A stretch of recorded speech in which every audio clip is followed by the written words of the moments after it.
Video ini dibuat oleh Dipa Wahida untuk memenuhi tugas mata kuliah semantik yang diampu oleh Bapak Irwan Siagian, MPD.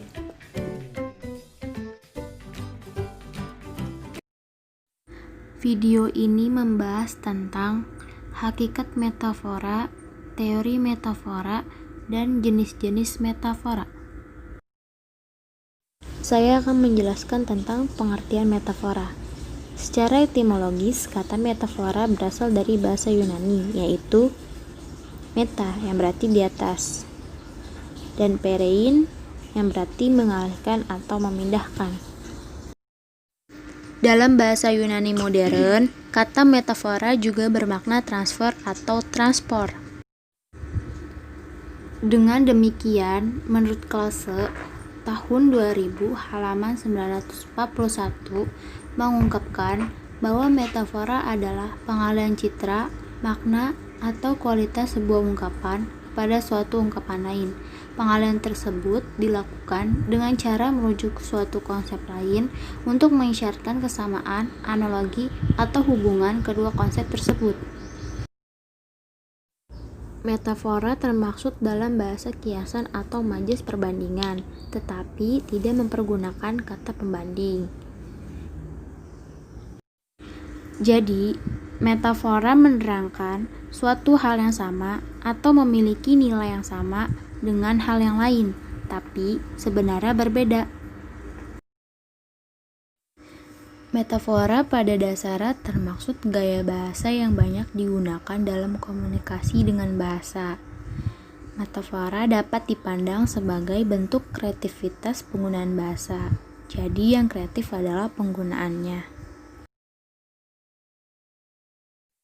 Para pengguna bahasa yang tergolong kreatif dan banyak menggunakan tuturan metaforis adalah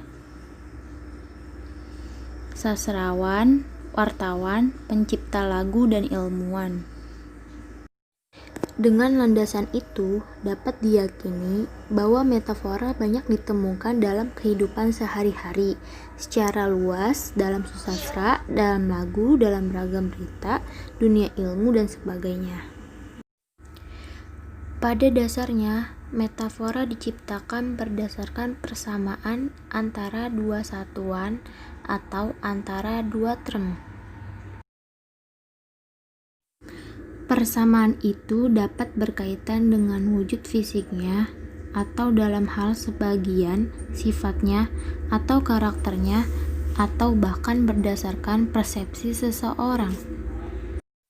Misalkan ada ungkapan, waktu adalah uang. Ungkapan menyatakan bahwa menurut persepsi kebanyakan orang, termasuk masyarakat barat, time is money, betapa berharganya waktu. Namun demikian, hal itu hanya pada aspek tertentu, tidak pada semua aspek dari kata waktu. Jadi, kalau ada ungkapan, nanti uangnya saya kembalikan, tidak dijumpai ungkapan, nanti waktunya saya kembalikan. Persamaan dalam wujud fisiknya dapat diamati secara nyata dan paling mudah ditangkap. Selanjutnya yaitu teori metafora. Teori metafora di sini terbagi menjadi 4. Yang pertama, teori perbandingan. Menurut Aristoteles, metafora merupakan sarana berpikir yang sangat efektif untuk memahami suatu konsep abstrak yang dilakukan dengan cara memperluas makna konsep tersebut, dengan cara membandingkannya dengan suatu konsep lain yang sudah dipahami. Sebagai contoh dalam metafora, guru adalah matahari bangsa. Di sini, fungsi matahari sebagai pemberi terang dan kehangatan dipindahkan kepada guru. Pemindahan ini membuat guru menjadi pemberi terang dan kehangatan kepada bangsa. Selanjutnya yaitu teori interaksi. Teori ini digagas oleh Richard pada tahun 1936 halaman 93-96 yang menyatakan bahwa metafora merupakan proses kognitif yang dilakukan untuk memahami suatu gagasan yang asing, vihel, melalui interaksi gagasan tersebut dengan gagasan lain yang maknanya secara harfiah sudah lebih dikenal atau tenor, bukan melalui pemindahan makna. Lalu ada teori pragmatik. Teori pragmatik merupakan penolakan terhadap konsep adanya perubahan makna pada topik karena adanya pemindahan makna dari citra atau karena adanya interaksi vihel terhadap tenor. Dengan kata lain, teori pragmatik membantah konsep teori perbandingan dan teori interaksi. Selanjutnya ada teori kognitif. Teori ini digagas oleh Lakoff dan Johnson melalui buku mereka Metaphor We Live by 1980. Prinsip utama dalam teori kognitif Lakoff dan Johnson adalah bahwa metafora berlangsung dalam tataran proses berpikir. Metafora menghubungkan dua ranah konseptual yang disebut ranah sumber, source domain, dan ranah sasaran, target domain. Ranah sumber terdiri dari sekumpulan entitas, atribut, atau proses yang terhubung secara harfiah dan secara semantis terhubung dan tersimpan dalam pikiran. Ranah sasaran cenderung bersifat lebih abstrak dan mengikuti struktur yang dimiliki ranah sumber melalui pemetaan ontologis. Pemetaan inilah yang disebut metafora konseptual. Selanjutnya yaitu jenis-jenis metafora.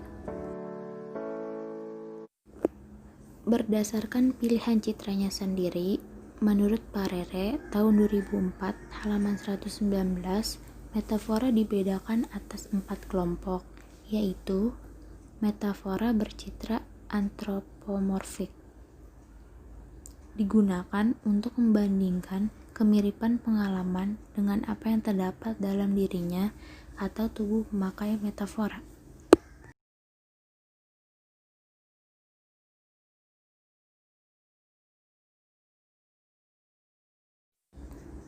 Contoh, paru-paru kota.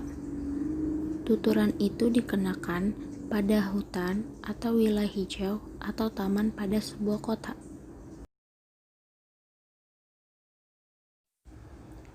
Contoh taman itu adalah paru-paru kota. Paru-paru adalah organ manusia yang sangat penting untuk bernafas yang membuat manusia tetap hidup.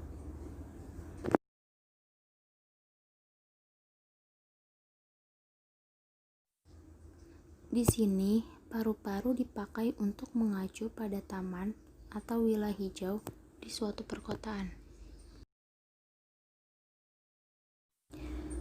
Metafora bercitra hewan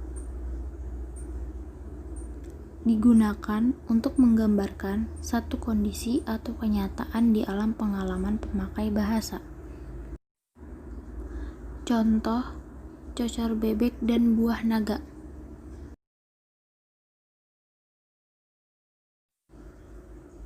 Metafora bercitra abstrak digunakan untuk mengalihkan ungkapan-ungkapan yang abstrak ke ungkapan yang lebih konkret.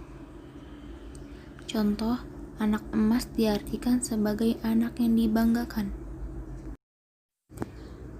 Metafora bercitra sinestesia. Metafora jenis ini merupakan metafora yang mencoba mengalihkan pemakaian yang bercitra indera, seperti buah bibir, kaki, tangan. Semoga video ini dapat memberi manfaat ya. Terima kasih.